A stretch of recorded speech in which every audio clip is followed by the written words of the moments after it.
देखिए ध्यान रखिएगा, यहां पर ए और बी दो एंगल दिए गए हैं। पहले इसे क्वेश्चन को सॉल्व करने का प्रोसेस जानिए, कैसे सॉल्व होता है, किस तरीके से आप अपनी उन चीजों को सोचते हैं। ऐसा नहीं है ये आपके बोर्ड में नहीं आ सकता, बिल्कुल आ सकता है। पेपर सेटर थोड़ा ढंग का होना चाहिए बस। ए भी एक एंगल है, बी भी एंगल है।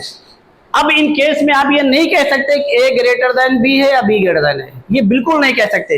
ऐसे केसेस में हम क्या करेंगे, इनइक्वालिटी बनाने के लिए जब इसको भी देखेंगे तो ये किस एंगल के नियरेस्ट है, और दोनों को आपको सेम एंगल के लिए लाना है। तो आप देखेंगे एक जो है ग्रेटर नजर आएगा, दूसरा क्या नजर आएगा, उसी एंगल से स्मॉलर। जब तक सेम एंगल के लिए नहीं लाएंगे तब तक आप उसको कंफर्मेशन नहीं कर सकते कौन ग्रेटर है कौन स्मॉलर है, कि कौन इक्वल हो रहा है। ये भी हो सकता है, ऐसा नहीं है।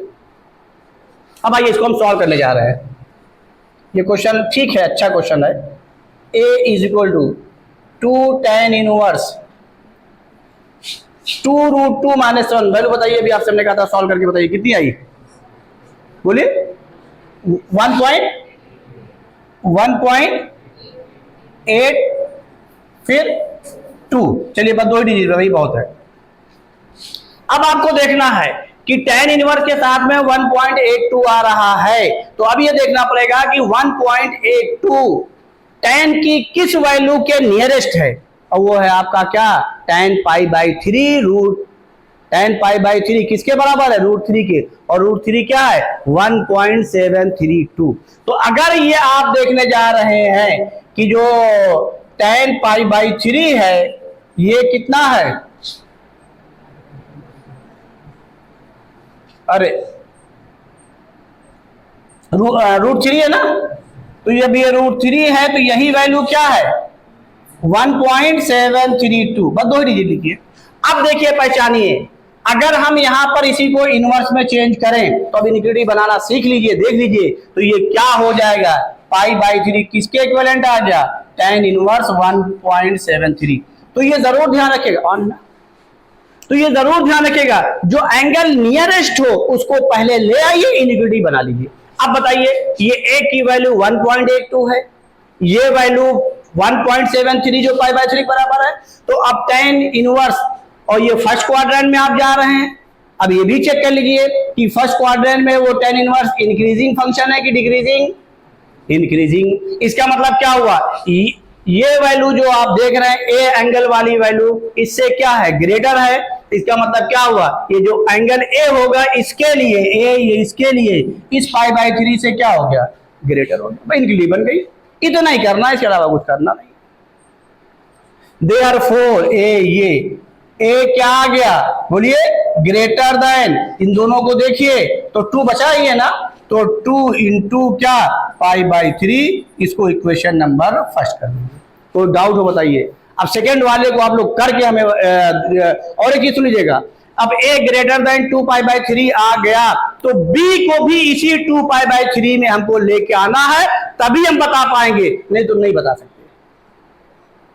हाँ, अगर b जो है इससे स्मॉलर एंगल से आ गया तो बता लेंगे, अगर इससे स्मॉलर एंगल से हो रहा तो जाहिर है, लेकिन स्मॉलर एंगल से फिर ग्रेटर नहीं होना चाहिए, क्या आना चाहिए, स्मॉलर आना चाहिए, क्योंकि हमने आपको क्या प्रूफ करने के लिए दिया है, a ग्रेटर देन b। अब अगला हमको सॉल्व करके दिखा दीजिए, फिर हम आगे बढ़े।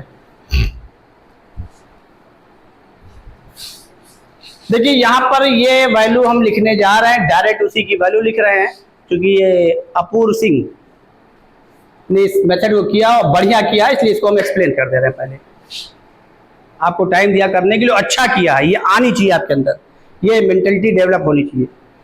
अब देखिए b equal to 3 sin inverse 1/3, और ये दिमाग में रखते हुए कि a ग्रेटर देन 2 π/3 आ गया, और हमने शो करने के लिए लिखा है, तो अब आपको b को उसी हिसाब से लिखना है। ये 3 टाइम्स sin इनवर्स 0.3, और ये फिर इसको इन्होंने लिख दिया sin इनवर्स 0.50, एकदम सही है। और इसको भी लिख दिया sin इनवर्स 0.50। अब ये एंगल जो है, ये जो sin इनवर्स 0.33 है, जो ये लिखा गया है ये ग्रेटर है, और ये एंगल जो लिखा गया इससे स्मॉलर है। अब sin इनवर्स के ग्राफ को देखिए, तो इसमें डिफरेंस कितने का आ रहा, 0.17 का अप्रॉक्स, और चूंकि जब इस एंगल को 3 टाइम्स से ग्रेटर इंटू करेंगे तो जाहिर वो एंगल ग्रेटर ही रहेगा। अब आइए इन दोनों में डिफरेंस कितने का है, 0.1, इसको कंपेयर कर लीजिए 0.10 का। तो जब ग्राफ देखेंगे तो 0.10 वाला ग्रेटर रहेगा कि 0.33 जो 0.50 लिखा है 0.17 का डिफरेंस होगा। अगर हम 3 का इंटू ना माने अभी तो इन दोनों का जो एडिशन होगा उसकी वैल्यू में जो यहां से डिफरेंस आया है वो क्या होगा, इन दोनों का एडिशन जो होगा वो बी से ग्रेटर होगा कि स्मॉलर होगा, ये बोलिए। बी वाले से ग्रेटर होगा कि स्मॉलर होगा, ग्रेटर होगा, यही हो गया। और जब 3 से इंटू करेंगे तो नो डाउट बी से क्या हो गया, ग्रेटर से ग्रेटर हो गया, बी स्मॉलर हो गया। अब आपने वही वैल्यू लिखी है, ये देखिए बी क्या आ गया 2π/3 से स्मॉलर आ गया। कोई डाउट हो बताइए, समझ में आया कि नहीं है? क्योंकि जब हम पॉइंट में वैल्यू ही लिख रहे हैं तो आप ये करके निकल लीजिए, क्या दिक्कत है। ये आपको सेकंड बोल दीजिए यहां पर। अब क्या हो गया, by first and second a greater than b. बोलिए कोई डाउट बताइए, पहले इसको नोट कर लिए फिर हम एक तरीका और कराने जा रहे हैं। अब आइए देखिए, इन्होंने दोनों वैल्यूज यूज कर ली है। क्या यूज कर ली, स्मॉलर वाली भी, बोलिए, और कौन सी वैल्यू, ग्रेटर वाली भी। सही चल रहा। अब हम क्या करने जा रहे हैं, क्योंकि अभी हमने क्वेश्चन को सॉल्व करने के लिए आप भी को बताया है कि एक ही वैल्यू यूज करिए, चाहे ग्रेटर वाली यूज करिए चाहे स्मॉलर वाली। क्योंकि अब हम ए ग्रेटर ला चुके हैं 2π/3 से, तो बी में हमारी कोशिश होगी क्या लाना, क्योंकि मैंने शो करने के लिए लिखा है स्मॉलर, ठीक है। और वो उसके नियरेस्ट वैल्यू के लिए ही लाना, अदर के लिए नहीं। सेम वैल्यू हम यूज करने जा रहे हैं, क्योंकि हम अपने बात पे कायम है, जो हमने कहा इस बंदे ने किया इसलिए इसको हम अप्रिशिएट कर रहे हैं, इसने अच्छा किया, हाँ ना। अब आ जाइए देखिए, हम इसको लिखने जा रहे हैं 3 sin इनवर्स 1/3। ये भी वैल्यू बाद में लिखेंगे, पहले हम ये कंफर्म कर लें कि sin इनवर्स 1/3 किसके नियरेस्ट है। तो उसके बाद 3 टाइप्स, ये देखिए sin इनवर्स 1/3, जल्दी बोलिए, ये किसके नियरेस्ट है, पॉइंट, अरे भाई 0.33 आएगा, तो किसके हाफ के नियरेस्ट है sin इनवर्स हाफ के। तो अब बताइए, और 0.50, तो इसको क्या लिख सकते हैं, less than sin inverse half लिख सकते हैं, नहीं लिख सकते हैं, बोलिए कोई डाउट बताइए। अब जो याद वैल्यू तो उसी में जाएंगे, 1/2 के बाद वैल्यू क्या आ जाएगी, 1/√3 हो, जो इससे ग्रेटर हो गई। तो जो नियरेस्ट आई आपके टेबल में वही हम ले रहे हैं, और वैल्यूज को क्रॉस ना करिएगा, जो याद वैल्यूज है उसी पे आइएगा। समझ में बात आ गई। अब आ जाइए, तो sin इनवर्स 1/3 क्या हो गया, इसकी वैल्यू क्या हो गई, बोलिए π/6, इससे स्मॉलर हो गई। अब बताइए 3 टाइम्स है, तो 3 टाइम्स इसको भी कंफर्म हम करते हुए चल रहे हैं, ऐसा नहीं है कि ये कहां से आ रही है।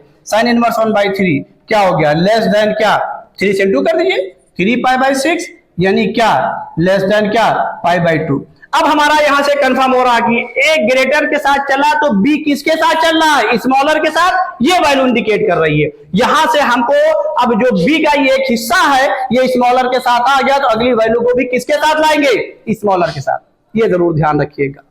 अब बी लेस देन ए नहीं हो सकता, ये वैल्यू यहां पर बोल रही, अगर ऑब्जेक्टिव में आता है, अगर ऑब्जेक्टिव में आता है ए ग्रेटर देन बी, तो अब बी ग्रेटर देन ए नहीं हो सकता, ये ध्यान रखिएगा। जो इसकी नियरेस्ट वैल्यू है वो हमने ले लिया, क्योंकि 3 sin इनवर्स 1/3 लेस देन क्या आ गया, π/2, तो अगली वैल्यू को भी किसमें लेके जाएंगे, लेस देन में। लेकिन अब हम क्या करने चाह रहे हैं कि 3 sin इनवर्स 1/3 की वैल्यू हमने आपसे कहा था निकाल के देख लीजिएगा, उसकी वैल्यू के साथ हम यूज करना चाह रहे हैं। कोई डाउट, अगर आप यूज करना चाहें तो ये भी यूज कर सकते हैं, ऐसा कुछ नहीं है, ऐसा कुछ नहीं है, ये ध्यान रखिएगा। तो अब बताइए 3 sin इनवर्स 1/3 की वैल्यू क्या निकाली अभी, जो हमने आपसे कहा था, sin इनवर्स, जल्दी बोलिए, sin इनवर्स 0. जल्दी बोलिए 0.852, हाँ, जहां पे 2 डिजिट सेम हो जाए वहां पे तीसरे निकाल लीजिएगा, यही आई ना। अब पहचानिए ये sin इनवर्स 0. अब हम चूंकि स्मॉलर यूज करने जा रहे हैं, तो स्मॉलर पे आप कंफर्म कर लीजिए, क्योंकि स्मॉलर में कन्वर्ट हो रहा है स्मॉलर पे। अब बताइए ये किससे स्मॉलर है, जो इसकी नियरेस्ट वैल्यू है, ये वैल्यू √3/2 भी हमने कहा था निकालने के लिए ना, तो क्या है वो 0.86, तो ये स्मॉलर है किससे, sin इनवर्स, बोलो जल्दी से, √3/2 की अप्रॉक्स वैल्यू से। उसमें अप्रॉक्स लिखना नहीं, क्योंकि न्यूलिटी में क्या हो जाएगा, हमेशा जो वैल्यू रिप्लेस होती है बता रखे हैं, इससे ग्रेटर वैल्यू ही रिप्लेस की मैंने। अब इसकी वैल्यू लिख दीजिए, क्या लिख दें जल्दी बोलिए, बोलिए जल्दी से। तो यहां से क्या हो गया, 3 sine inverse 1/3, sorry sine inverse 1/3,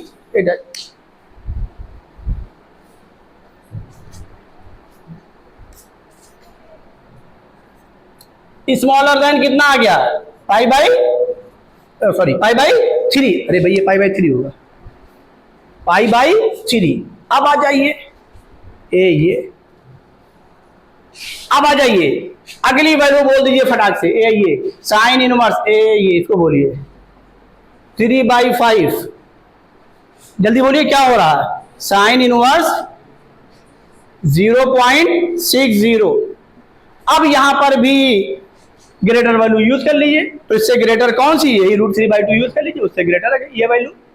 समझ रहे नहीं समझ रहे हैं, तो ये क्या आ गया, साइन इनवर्स √3/2 और ये स्मॉलर देन, बोलिए क्या आ गया, π/3।